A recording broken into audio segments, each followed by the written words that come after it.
Shalom saudara.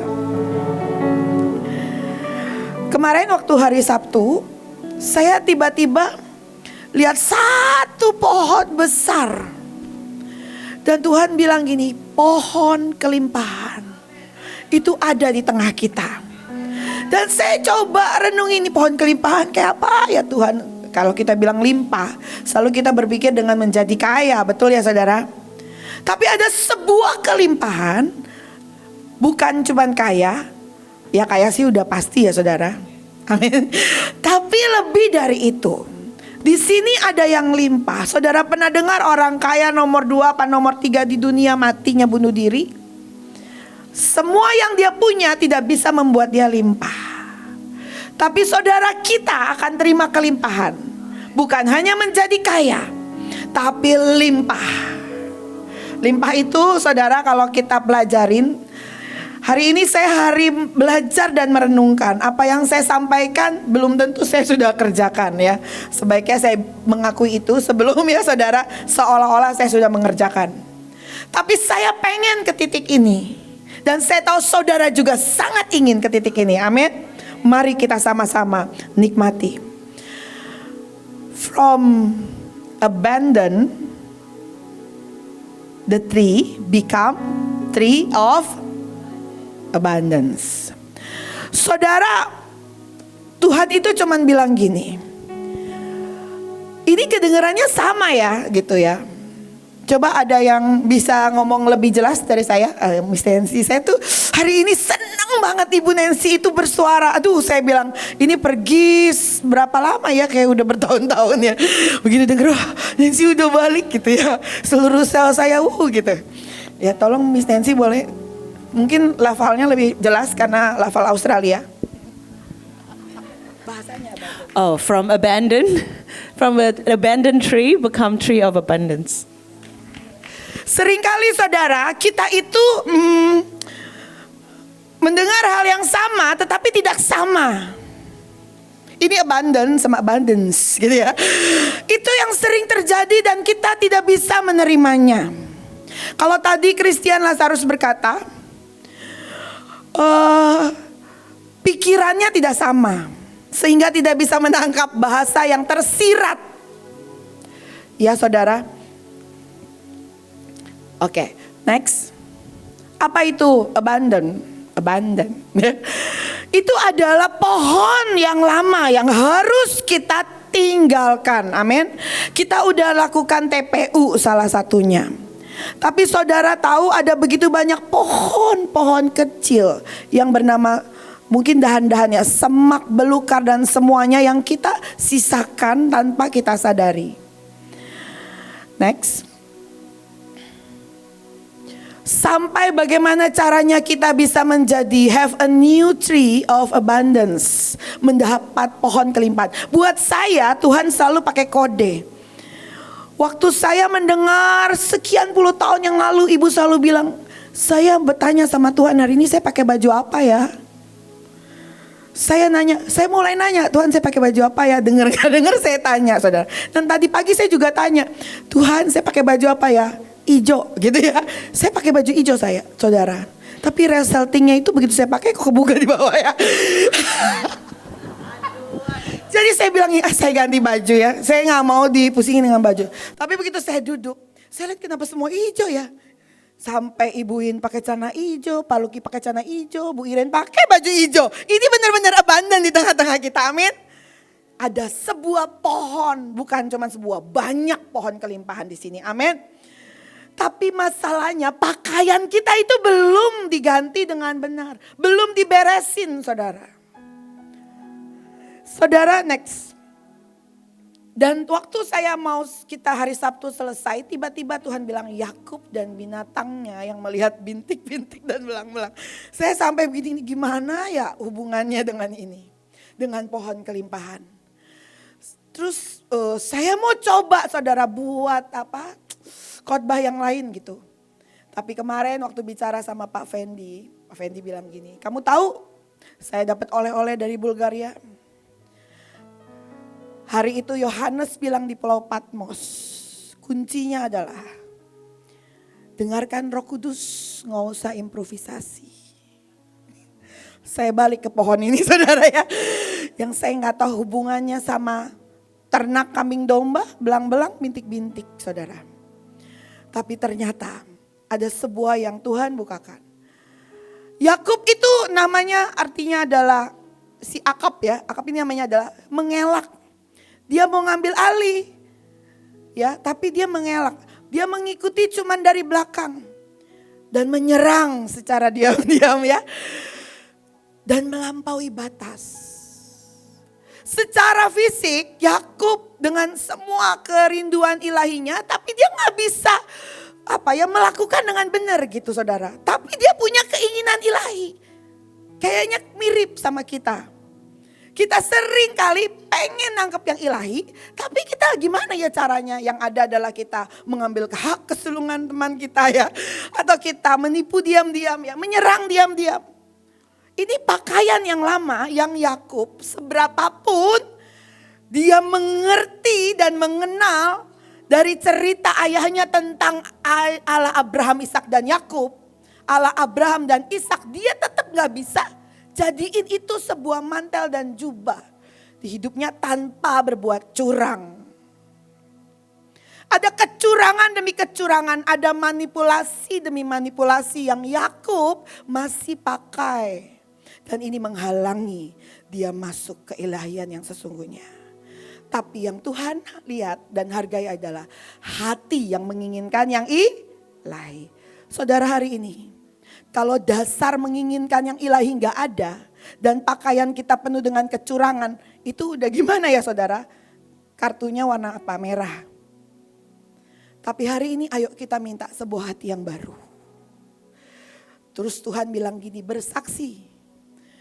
Saya bilang Tuhan, saya belum punya kesaksian yang besar seperti yang seharusnya Tuhan mau. Tapi saudara tahu waktu orang mau ngomong apapun tentang Mahanaim dan apapun yang terjadi, saya kenapa nggak pengen pergi dari tempat ini? Karena saya tahu saya nggak dipanggil oleh manusia. Satu pagi saya punya keinginan sederhana, cuman mau doling Cikarang tanpa pengertian. Setelah 3 bulan saya gak mau keluar kamar, stres dengan hidup saya. Dan saya mau cari Tuhan 3 bulan. Untung kamar mandi ada di kamar ya. Saudara, saya cuma mau keluar kalau saya mau ambil sesuatu. Dan hari itu Tuhan itu suruh saya baca buku The Chosen One, Tommy Tine. Dan sinar yang terang datang dan saya gak bisa nangis 2 jam. Dan dia bilang begini, kamu siapa? Saya bilang saya Nita, pemarah. Saya orang yang stres. Tuhan bilang enggak. Kamu adalah gelombang kehidupan dan kemanisan. Saya nangis gak berhenti. Dan besoknya pagi-pagi benar saya mau doling saudara. Setelah Tuhan bilang siapa saya. Saya mau alirin nih gitu ya ceritanya. Dan saya lagi nyisir di depan kaca kamar mandi, saya dengar audible pertama kalinya. Jangan pergi sebelum ketemuin Cipto. Saya kaget saudara. Saya itu kan masih unyu-unyu dulu ya saudara ya. Unyu-unyu itu masih, ya itu kan berapa puluh tahun yang lalu gitu. Saya belum masuk ke dunia pengkhotbahan saudara. Gak suka dengerin orang khotbah banyak-banyak. Tapi hari itu saya bilang, Cipto, ini kan pasti anaknya Pak Yusak Cipto. Saya telepon, Koko lu TSOA ya? Tolong dong anterin ke rumah Ibu Cipto. Saudara langsung saya ingat masih di yayasan Bu. Begitu saya duduk, saya lihat tulisan besar. The Chosen One. Saya nangis di belakang, tapi ibu lagi ngomel karena Bekasi berbahagia ya. Itu suasana tegang, ibu lagi tegur beberapa orang. Dan beberapa orang itu menjadi marah dan sampai bawah dia mengusir saya saudara. Dia bilang lain kali jangan datang kalau belum minta izin ya gitu. Saya sampai kaget saudara. Saya bilang, saya boleh udah minta izin sama Ibu In. Terus dia diem. Ya, gitu. Saya sampai kaget. Tapi saudara saya duduk setelah 3 jam. Baru saya bilang, Bu jadi gak ketemuan? Iya, pokoknya kamu ikutin semua kegerakan. Gitu. Udah gitu aja saudara ya. Siap. Dan sejak itu saya gak berhenti mimpi. Mimpi dikasih baju, mimpi dilemparin bola merah dengan ada tali putih dan ditarik di betot gitu loh saudara sama ibu. Set gitu. Dan sejak itu Tuhan terus perkenalan. Saudara dan saudara, makanya saya tahu tempat ini adalah tempatnya raja di atas segala raja. Bukan manusia yang memanggil saudara, tetapi Tuhan. Singkat kata, tapi jubah saya masih jubah yang lama. Sampai setiap kali saudara saya mau naik di tangga itu loh, saya gak bisa berhenti nangis. Saya duduk di sono tuh pilar yang di tengah. Dan saya gak bisa berhenti nangis, hadirat itu ya saudara udah nyuci semuanya. Dan satu hari saya dengar khotbah, tanya Tuhan siapa saudara di hadapannya. Ini puluhan tahun yang lalu. Lalu saya bikin jadwal konseling, Bu boleh gak saya mau ketemuan. Boleh, begitu saya duduk saya bilang dalam hati nih, Tuhan siapa saya yang sebenarnya. Begitu duduk gak berani nanya saudara. Begitu didoakan. Tuhan bilang namamu Deborah. Tuhan bilang kamu mempelai raja. Tuhan bilang kamu mutiara. Saya gak berhenti nangis saudara. Bagaimana mungkin nama Deborah saya kantongin sejak SMP. Karena menurut saya Deborah perkasa, saya mau jadi Esther. Enggak on position ya. Tapi saya pengen pikir Esther tuh cantik ya, Deborah tuh kayaknya tomboy. Saya udah ada tomboy dari kecil gak mau gitu ya. Dan saya kantongin saudara, saya punya tulisan Deborah saudara.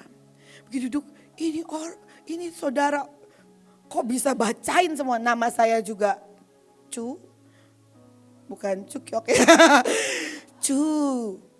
Ong Wi Chu, Mutiara Raja.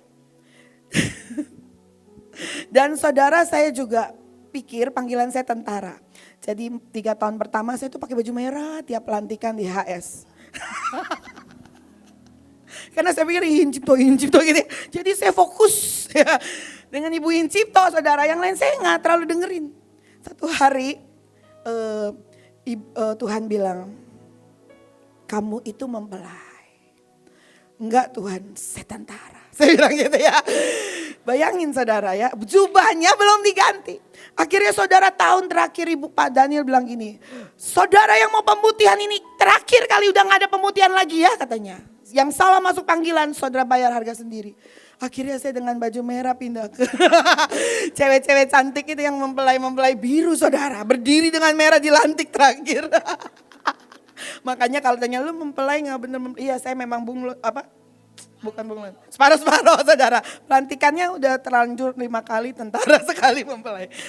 Waktu masih zaman 6HT.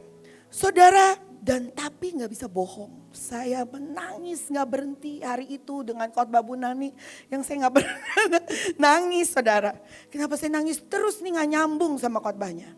Gak berhenti, saya tahu itu adalah air yang membersihkan. Saudara, sekarang begini saudara. Seringkali kita mau-maunya sendiri. Makanya kita gak bisa didengerin on position 1000 kali juga gak bisa positionnya pas. Kita suka melampaui batas. Bahkan kita suka menarik jubah pemimpin kita sampai robek seperti Saul. Karena gak sabar menunggu penggenapan. Dan itu membuat kita bukan naik. Batal dalam nama Yesus kita akan semua naik. Tapi ini loh masalahnya. Kita gak benar-benar mendengarkan Tuhan. Next. Ketika Yakub sangat ingin yang ilahi, tapi jubahnya terbatas. Kemampuannya terbatas, kelicikannya melampaui hati nurani seperti merpati ya. Lebih licik dari ya, jadi kan cerdiklah seperti ular.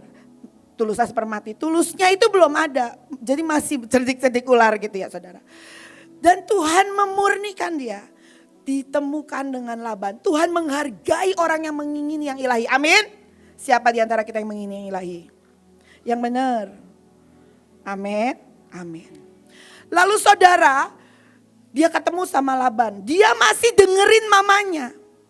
Dia belum ada perjumpaan dengan Tuhan sebelumnya. Yang dia dengarkan mamanya, kata khotbah, kata orang, kata khotbah, kata orang. Kayaknya. Dia gak benar-benar ketemu Tuhan, gak benar-benar deep ngomong di sama Tuhan. Sampai Tuhan mengizinkan dia gak punya apapun. Di situ dia cuman punya satu batu untuk meletakkan kepala. Dan disitulah awal Tuhan membuka pintu. Masalahnya kita udah ketemu 10 batu, pintu belum kebuka. Kenapa? Karena tidak menginginkan yang ilahi. Saudara, saya bersaksi. Kesaksian itu ada 90 kali di perjanjian lama. 30 kali di perjanjian baru. Totalnya 120 kali. Artinya yang namanya kesaksian akan membuka 12 gerbang. Amin. Dan saudara lupa kesaksian bagaimana Tuhan membawa keajaiban dari yang paling kecil sampai yang paling besar. Dan saudara cuman mau lihat hasil, maka saudara kita tidak bisa melihat gerbang itu. Makanya Daud bilang ingat kasihnya, ingat kebaikannya. Saudara, saya tuh unyu-unyu dulu, toko itu 0 saudara. Ya adalah cuman buat level Mahanaim tuh 0 saudara ya. Dan saya diperintahkan pergi ke Padang. Duit cuma 2 juta saudara. Ini tiket berapa ya? Masih berapa ratus ribu lah gitu. Terus ditanya sama Bu Yenien dulu. Nih mau subsidi? Tuh Tuhan, masa ya melayani Tuhan gak dicukupin? Gak usah Ci, terima kasih udah cukup, gengsi kayaknya ya saudara ya. Tapi saya antara gengsi jubah yang lama, tapi saya juga pengen belajar beriman. Masih belum benar jubahnya. Tapi waktu berjalan saudara tahu, saya ingat zaman itu Pak Hengki dan tim tuh 7 orang. Itu ke Padang buat ke sekolah-sekolah. Saya belajar ke sekolah-sekolah itu lihat beliau. Saya dealing sendiri gak ada yang ngajarin, gak tahu deh pokoknya gimana. Terus Pak Hengki bilang begini, saya baru kali ini ya dijadwalin keterlaluan.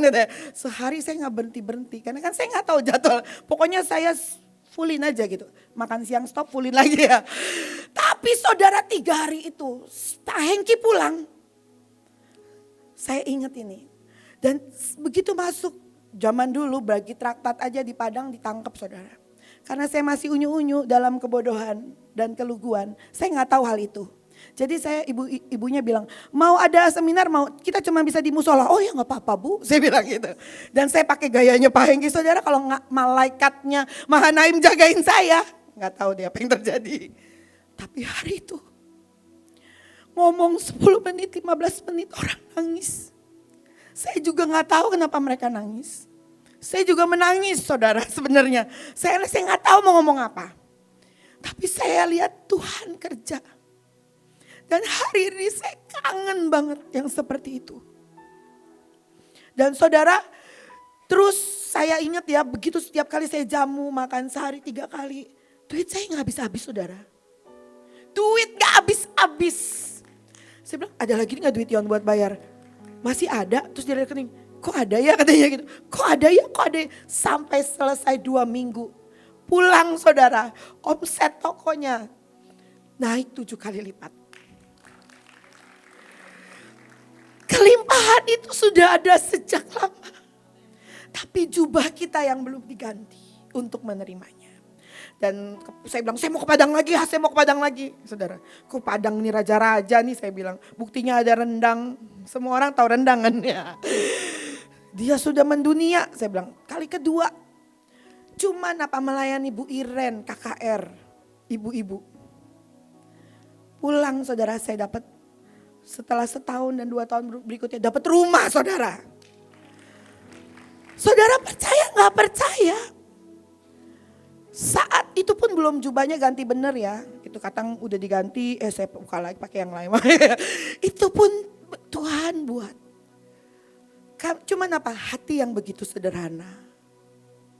Saat KKR gak ada orang, saya ke belakang, saya berlutut di tanah. Saudara tahu saya itu sebelum masuk Mahanaim, cuci tangan sehari itu bisa 100-200 kali. Ada penyakitnya. Tapi begitu saya disuruh ke Padang, saya disuruh bagi anduk sama buah. Zaman dulu unyuk-unyuk. Saya masuk ke kampung pikirnya kampung orang ternak saudara. Lalu saudara saya paling takut sama kotoran apalagi emas gitu ya. Saudara emas yang beneran emas gitu ya. Bukan itu ya, pup saudara. Saudara tahu hari itu hujan-hujan saya lagi menikmati, melankolis kan dulu ya. Saya menikmati Tuhan, gak ngeliat kaki jalan kemana ya. Jalan menanjak, licin, saya ketungsep saudara. Saudara tahu saya kalau gak cuci tangan rasanya pengen pingsan. Hari itu serata dengan tanah. Dan menyatu dengan itu ternak-ternak dan Semua yang keluar. Saya bilang ini Tuhan, saya bisa mati hari ini, saya bilang. Tuhan, saya mau mati, gimana cuci baju badan saya bilang gitu. Kacau pokoknya. Saya bilang, duh badan saya gak bisa diganti, Tuhan tolong. Terus Tuhan bilang gini, ini kali kedua saya dengar. Kadang-kadang Tuhan tuh bersuara gak nyambung sama yang saudara ingini tahu. Dia bilang gini, itu sapi, kambing, domba makan apa? Rumput, saya bilang gitu ya. Jadi yang keluar dari dia kotorannya dari mana? Rumput. Dan itulah masa saya masuk ke ilahian. Saya bilang ini, ini rumput. Dari situ saya bisa hidup saudara. Dengan percaya apa yang Tuhan bilang. Rumput Nita, rumput. Saya bilang, tolong cuciin sendal gue, beliin yang baru. Kemana sendal? Buang aja. Tetap saudara, tetap suruh buang. Saya bilang rumput, waduh pokoknya. Tapi sejak itu saya berhenti yang namanya cuci tangan. Beratus kali, cuci tangan 10 kali lah. Soalnya saya dulu salaman sama orang, saya langsung cuci tangan. Pegang apa? Cuci tangan. Apa namanya Pak? Sakit apa itu? OCD saudara. Kelepasan dimulai dari dalam. Ya, itu kusta yang gak kelihatan. Tapi Tuhan membebaskan waktu dia menyatukan saya dengan bumi. Serata. Saudara dan cerita terus. Saya mengalami kelimpahan demi kelimpahan saudara. Sampai Tuhan masuki saya musim padang gurun saudara. Padang gurun itu berbeda, gak selalu duit. Bisa padang gurun cinta, padang gurun jiwa. Dan di situ saya benar-benar belajar berperang dari dalam. Saudara, Laban itu artinya apa? Cuman Laban yang benar-benar agak sejati saudara. Karena Laban bahasa Ibrani juga Laban ya saudara. Itu adalah wilderness encampment of the Israel. Artinya apa? Sebuah perkemahan bangsa Israel di padang belantara atau padang gurun. Saudara, sebelum saudara Yakub berkelimpahan dengan seluruh ternaknya, dia harus menghadapi Labannya. Labanmu ada di mana? Apakah Labanmu kelihatan ataupun gak kelihatan? Padang gurunmu ada di mana? Di dalam hatimu, jiwamu, apakah di TPU sudah selesai padang gurunmu? Ataupun saudara padang gurunmu memang benar-benar kekeringan, gak punya uang dan sebagainya. Tapi itu saudara harus kalahkan. Bagaimana caranya Tuhan membuat Yakub mengalahkan Laban? Next. Ini kita masuk ISO saudara. Baru intermit masuk ISO. Artinya saudara sudah ada kelulusan dan sekarang masuk kerja standarnya begini gitu ya. Kuliah udah selesai, saudara semua dianggap lulus karena semua dikatrol dengan 7 sumpah. Enak bener di sini. Saudara percaya? Kalau ini saudara gak percaya, hari ini juga putuskan untuk percaya. Karena ini dasar. Amin. Next. Dimulai dari mana? Yakub memulai dengan mendengarkan kata mamahnya. Kata mamahnya dikit-dikit dengar bukan dari Tuhan. Tapi Yakub kali ini setelah 14 tahun harus kerja keras dan ditipu terus. Gak menghasilkan, hasilnya dicuri terus. Saudara, yang tercuri hasilmu selama belasan tahun dan saudara belum melihat penggenapan, itu pasti ada yang nyuri. Dan Yakub mulai apa? Bicara, dengerin Tuhan. Tuhan ngomong lewat mimpi memang ya. Malaikat Allah berfirman kepadaku dalam mimpi itu, Yakub, ya Tuhan.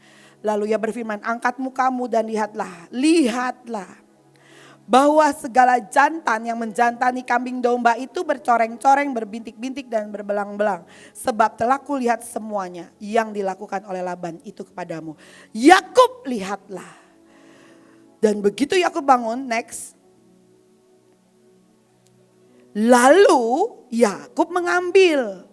Jadi saudara, kalau kita nih cuman melihat dari mimpi, melihat dari pikiran, berimajinasi, tapi gak ada step yang kita ambil, maka ini juga gak bisa. Saudara harus melakukan sebuah tindakan yang seperti saudara lihat dan dengar dari Tuhan. Jangan saudara, gak berani lah gitu. Ini yang membuat kita belum bisa melihat kelimpahan. Karena tidak ada tindakan. Cuman lihat-lihat. Yang lihat-lihat itu kambing dombanya Yakub saudara. Binatang-binatangnya Yakub. Tapi si pemegang perjanjian ini, dia menyatu dengan suara Tuhan itu. Dan dia merekayasakan bersama dengan Tuhan. Melakukan tindakan iman. Sekalipun hari itu dia gak tahu ini anak kambing domba bakal bener-bener gak lahirnya coreng-coreng, bintik-bintik. Saya tidak ceritakan ceritanya, saya berharap, saya tahu yang jam 5 pagi pasti tahu ceritanya. Lalu Yakub mulai mengambil dahan hijau, yaitu dari pohon hawar, pohon badam, pohon berangan. Nah ini syarat masuk sebelum masuk pohon kelimpahan. Pohon-pohon ini saudara. Dikupasnya lah dahan itu, dikupas saudara. Enggak cuman dilihat pohonnya, enggak cuman diambil, dia ngupas saudara. Ada yang dia kupas. Kalau kita enggak pernah mengupas apapun yang kita dengar dalam kedalaman, kita enggak bisa menjadikan itu jadi. Sehingga berbelang-belang sampai yang putihnya itu benar-benar terlihat. Ada yang saudara harus dalamin. Setelah Maligai kemarin, Jumat, saya mau buat bunga di Maligai ceritanya. Ya. Dan kita ngobrol-ngobrol, saya bilang sama yang jaga Maligai, "Di, bikin konten dong Di, lu kan langsing, apa yang lu bikin malu ya. Konten dong Di, apa kek gitu." Jadi ngomong soal konten. Begitu Sabtu saya dengar ibu ngomong konten tentang si siapa? Bobby saudara. Saya bilang, "Wih, ajaib ya. Tuhan itu ya." Itu kan karena dalam gelombang penyembahan ya saudara ya. Jadi apapun yang diingatkan itu terbersit, dikatakan dan itu benar-benar memang ada gelombangnya. Saudara mau gak percaya juga gak bisa di Mahanaim. Gak bisa, mau bilang aku gak percaya. Gimana gak percaya sampai 20 tahun Tuhan jaga begitu. Dari pergi berangkat Korea Utara jual mobil, pulang dapat mobil baru gak keluar duit. Sampai hari ini Tuhan izinin usaha mobil terus ya memang belum besar saudara. Karena jubahnya itu mesti diperbaiki. Tapi kelimpahan itu nyata. Ayo dong saudara sama-sama kita ikat pinggang kita dengan iman, amin. Karena sebelum ini bisa kita tembusin, ini iso gak nyampe-nyampe kayak di tebing yang tinggi dan kita keberatan saudara. Dan kemudian next, gini loh saudara, saya sering melihat dan tidak mengerjakan. Contohnya adalah begini, saya itu sering berolahraga saudara. Ibu In gak percaya, karena peka. Iya emang bener, tapi berolahraga mata. Jadi tiap hari ngeliatin orang senam, wah nge-gym, yes. Terus selesai lihat kirain udah kurus. Itu kayak binatang yang melihat aja gitu ya. Tapi tidak sadar menjadi orang yang harusnya memegang perjanjian dan melakukannya. Saya pernah tuh bilang, "Jos, kamu pakai PT coba dong kasih nomor telepon." Udah bertahun-tahun gak saya hubungin saudara ya. Aduh saya bilang, gak bisa. Jadi kita kayak gini, kita perang-perang, tawuran. Yang di depan yang di sampingnya beberapa orang 50% udah sampai bengok-bengok. Pulang perang mereka terima ajaib.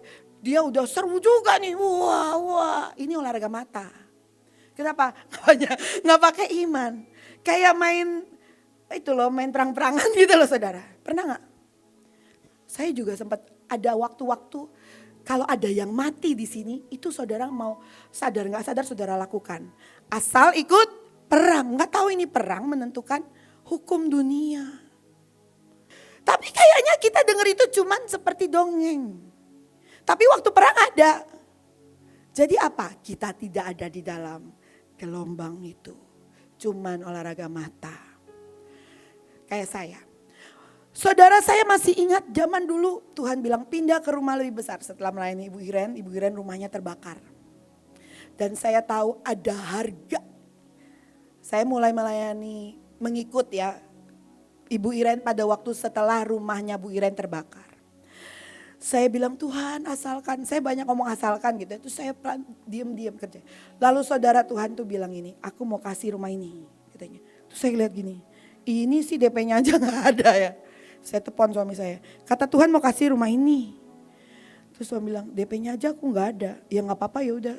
Terus Tuhan bilang gini, ini kali ketiga saya dengar. Boleh gak aku minta satu tempat di atas. Kalau kamu aku kasih rumah itu. Saya bilang ini pria dari mana ya?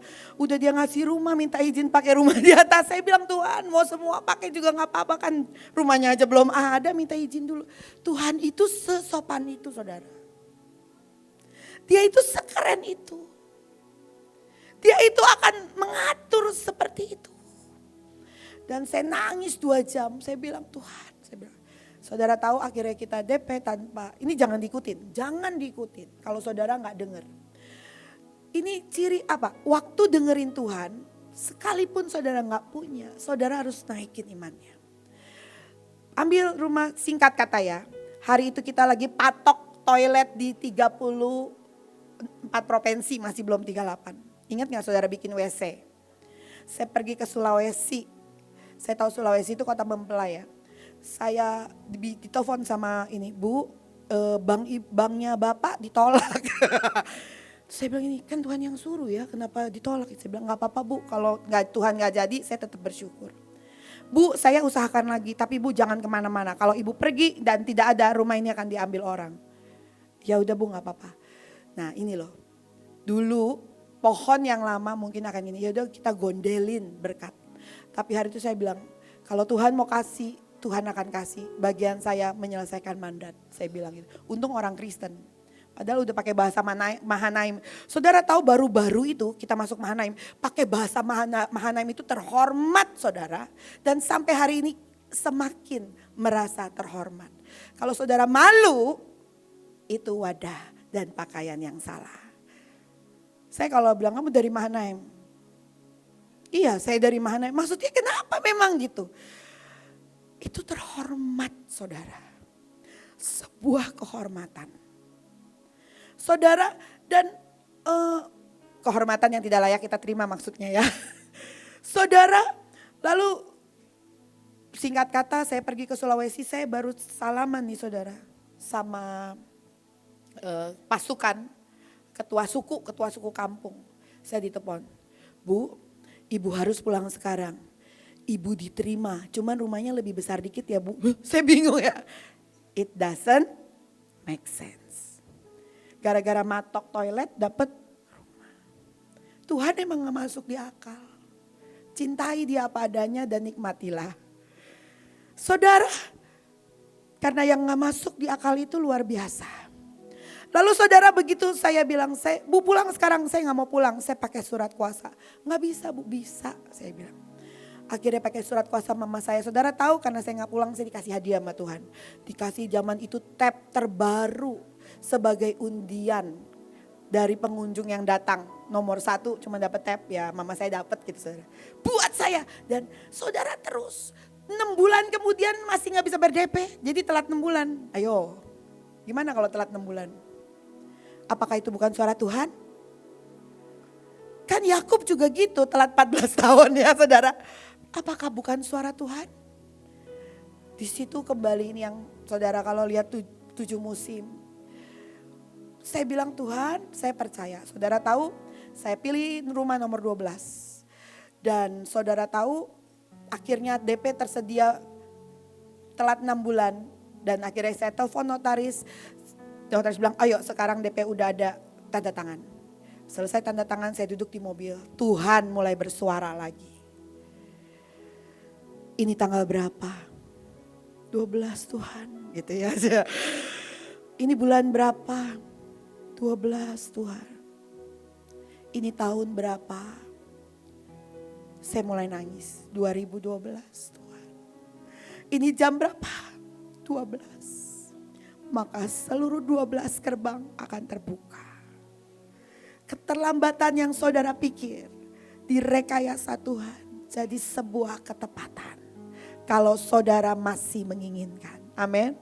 Dalam segala kelemahanmu dia sanggup membuat engkau tepat tepat sasaran. Karena sejak awal sebelum kita tahu 7 sumpah sudah bekerja. Pohon hawar itu adalah Laban. Nama bahasa Ibraninya. Engkau mungkin hadapi ini sekarang, mari menang. Tapi artinya adalah memurnikan dan membuat jadi putih. Semua yang gak enak itu akan membuat kita jadi putih, amin. Kecuali kulit kita saudara, karena kita harus di jalan-jalan dan penuh lawatan. Bunda langsung ngakak. Jangan harap kita akan jadi Sulamit yang tetap kemilau, amin. Saudara, next. Pohon yang kedua dikatakan untuk mengunci pohon hawar ini. Orang yang bersih tangannya dan murni hatinya, yang tidak menyerahkan dirinya kepada penipuan. Jadi Yakub memang dimurnikan dari penipuan. Sehingga dia harus mungkin membayar sebuah penipuan dengan reaksi yang menyenangkan Tuhan. Dia gak nipu lagi ternaknya Laban. Tapi dia bersedia mengerjakan 14 tahun kerja dengan cinta. Cinta yang membuat dia kuat. Bukankah Yakub punya cinta 7 musim? Minimal cinta di padang gurun. Dan tidak bersumpah lagi yang palsu. Yakub itu nipu bapaknya waktu doa saudara. Tapi Tuhan melihat hati. Next.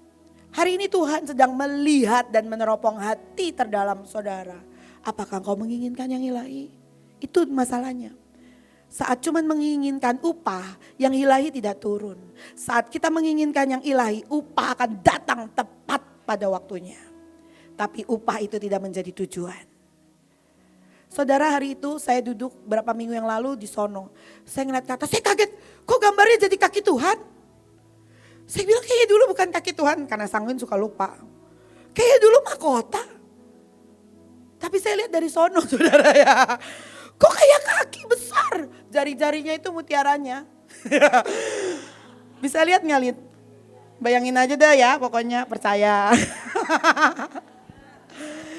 Tapi saya lihat dari situ dan tidak sepenuhnya. Saya coba lihat kaki Tuhan. Saya bilang ini kaki ya yang buat saya ada di tempat ini dan saya nangis setiap minggu. Kemarin-kemarin karena saya lupa lihat kakinya, saya coba lihat mahkota kapan gue bisa terima ya. Lupa bahwa ini adalah perjalanan bersama kaki raja. Dan mahkota itu di kaki Tuhan. Dan hari itu Tuhan tegur saya. Jalan sama aku. Jangan pikirkan apapun. Jalan. Di sana engkau akan terima apapun. Saudara, dan dialah yang akan menerima. Ini ayat lanjutannya dari yang tadi. Yang murni hatinya. Dialah yang akan menerima berkat dari Tuhan. Dan keadilan. Gak usah teriak, gak adil nih, gimana nih, lapor kanan, lapor kiri sampai ke Mahkamah Agung ya. Karena ketidakadilan, dia tahu menimbang. Ketidakadilan adalah sebuah kemuliaan yang disimpan nantinya. Dari Allah yang menyelamatkan dia. Next terakhir, Ibu kayaknya mau khotbah ISO ya, jadi saya akan, enggak ya. Terakhir ya, 2 lagi. Pohon hawar. Pohon badam, ini yang bikin si Yakub jadi kaya loh ya, karena mendengarkan Tuhan. Pohon badam itu diudek-udek dicampur pohon hawar. Apa artinya tongkat Harun itu kan berbunga, ini bunga yang setiap awal musim berbunga duluan. Artinya dia buru-buru pengen ngeluarin buah. Saudara, mana ada sih pohon berbuah, lalu pohon itu memakan buahnya sendiri. Gak ada saudara. Pohon itu berbuah yang makan orang yang lewat. Jadi kalau hidup kita sangat egois, kita gak bakal bisa. Saudara tahu kapal itu, saya kalau dengerin tuh malu. Kapal itu berapa miliar ya kemarin? Kapal yang terakhir kita naikin 5 miliar, tepat 2 miliar habisnya totalnya. 2,5 miliar, mungkin separuh ditanggung sama pemimpin-pemimpin. Ada yang begitu berbuah di awal musim. Dan kalau kita ngitung duit 100-200 ribu gak naik gajinya, gimana kita terima? Tongkatnya yang berbuah di awal musim. Ketika Musa keesokan hari masuk ke kemah hukum itu, ke dalam kemah hukum ya saudara. Jadi ada hukumnya ini. Maka tampaklah tokan Harun dari keturunan Lewi telah bertunas. Saudara pakai talit nih, saya lihat nih talit semua kedinginan. Atau gimana ya kan? Iya. Atau ada yang mau ditutupi di balik talit ya. Apa tujuannya? Hari itu Pak Daniel pulang ke surga dan di San Diego Hills. Saya itu benar-benar gak sengaja lihat saudara. Ini bukan lihat lu buat gitu ya. Saya kaget sampai. Saya lihat talit itu gitu loh. Diturunin, dilempar ke ibu dan di sekelilingnya. Karena besar sekali. Dan saya bilang gini. Wah talitnya gak dibawa ke surga ya. Talitnya pindah tangan. Itu tanda kita akan menerima buah di setiap musim bahkan di awal tahun musim. Amin. Lalu saudara mengeluarkan kuntum mengembangkan bunga dan membuahkan buah badam. Next. Saudara kalau lihat bunga itu pasti senyum kan? Gitu ya. Gak suka juga tetap seneng ya. Nah coba kita cek. Coba lihat kiri kanan. Pengen senyum gak lihat yang di sebelah kanannya? Jangan lihat kepala dua-dua dong. Ya. Masa ngeliat kepala orang begini semua ke kanan. Lihat dua-dua yuk. Senyum gak? Atau diem-diem saudara sebel? Nah itulah baunya. Itulah baunya. Apabila saudara pengen punya buah badam, paling enggak saudara bisa menyenangkan ya. Tapi artinya enggak manis-manis biasa saudara. Dia itu membangunkan tahun. Di awal tahun dia membangunkan, hey ini tahun berbuah. Ayo kita berbuah, ayo kita berbunga. Tapi juga artinya waspada. Tapi juga artinya to keep watch of, untuk mengawasi sesuatu. Jadi kalau hidup kita yang kita awasin cuman hati kita, maka kita tidak punya bunga badam. Harus saudara berjaga-jaga atas sesuatu. Itu sebabnya dalam kemurahan Tuhan membawa saudara kemari. Saudara disuruh pilih provinsi. Tadi saudara lihat gak tangga-tangganya itu ada nama-nama Kalimantan, Sulawesi. Saudara disuruh, dipaksa. Tapi kalau saudara memang punya cinta tidak terpaksa. Tapi saudara sangat senang. Seperti yang dikatakan Christian, saya exciting banget hari ini gitu ya. Saudara berjaga-jaga atas sesuatu. Mengawasi sesuatu. Kalau dalam hidupmu belum ada provinsi yang saudara awasi dan berjaga-jaga ke atasnya, maka bagaimana bunga dan tongkat badam itu turun. Jadi mulai ambil jubahnya. Ada jubah badam. Next, terakhir. Ini daun pohon-pohon yang membuat Yakub jadi kaya. Bukan cuman kaya, tapi melimpah.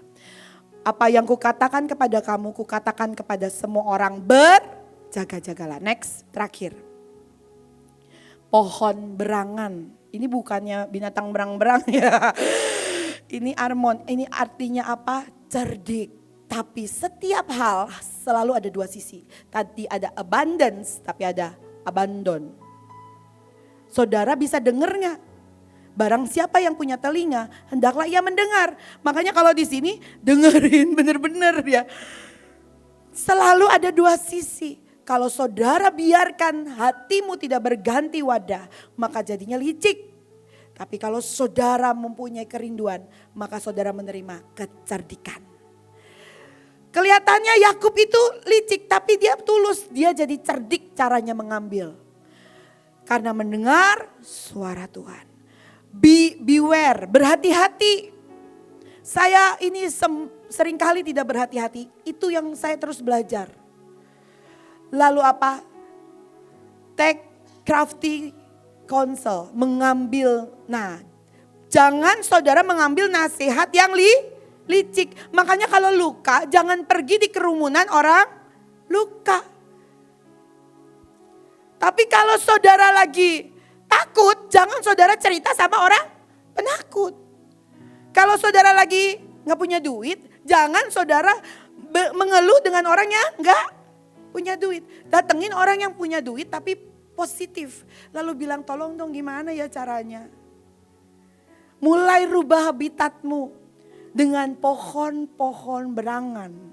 Bukannya berangan-angan ya. Tapi berangan dikerjain saudara. Mambil dan berhati. Be prudent. Bersikaplah bijak sana. Saya lagi ada dalam ini loh, diaduk di pohon berangan. Ya, saya mau terus, Tuhan tolong saya. Next. Kuncinya adalah Yakub memulai dengan mengambil kesulungan dengan kelicikan karena mendengarkan suara manusia. Nasihat-nasihat orang yang penakut, luka, kebasin saudara. Bukan suara setan aja dikebasin. Tapi suara orang-orang fasik di sekelilingmu kebasin, tapi doakan dia supaya bertobat dari kefasikan. Bukan bencilah saudaramu yang fasik ya, judulnya gak kayak gitu. Jangan dua sisi dengernya. Lalu saudara, next. Tapi Yakub di saat intermit dia menyelesaikan dengan kecerdikan. Karena mendengarkan suara Tuhan. Tapi next. Dia juga melakukannya. Dari situ lahir satu nama baru. Nama kemuliaan Israel. Yang artinya punya kekuatan yang baru. Content with berjuang. Siapa yang belum terima duit 1 miliar? Ayo berjuang bikin konten ya. Apa kek kontennya terserah. Mari sama-sama. Apa? Bukan itu poinnya. Siapa yang belum punya murid 1000? Ya, tuh poinnya. Ya, angkat tangan. Konten saudara ya. Berjuang. Tapi bukan sendirian, bersama-sama. Persis bertahan. Ya, kemah Daud. Exert on self. Mengerahkan diri. Jangan mengerahkan orang. Pada waktu kita mulai bertambah otoritas, yang kita kerahkan siapa? Orang. Tapi tidak mengerahkan diri. Ayo doling 3 keliling. Kamu doling enggak? Enggak. Saya ingat ya waktunya setiap acara ya. Ibu Giren selalu bilang, itu mau isi contoh mana nih, kapan dolingnya nih, saya dikejar. Dolingnya kapan ya? Tapi beliau ikut doling. Dan banyak pemimpin doling sendiri gak cerita-cerita, ikut doling. Ya, tidak mengerahkan orang tapi mengerahkan diri. Dan terakhir adalah tekun. Amin. Maka ukiran Yahweh yang mengalir ke darah Israel DNA-nya. Yang ilahi itu mengalir dalam darah kita. Mari angkat tangan saudara.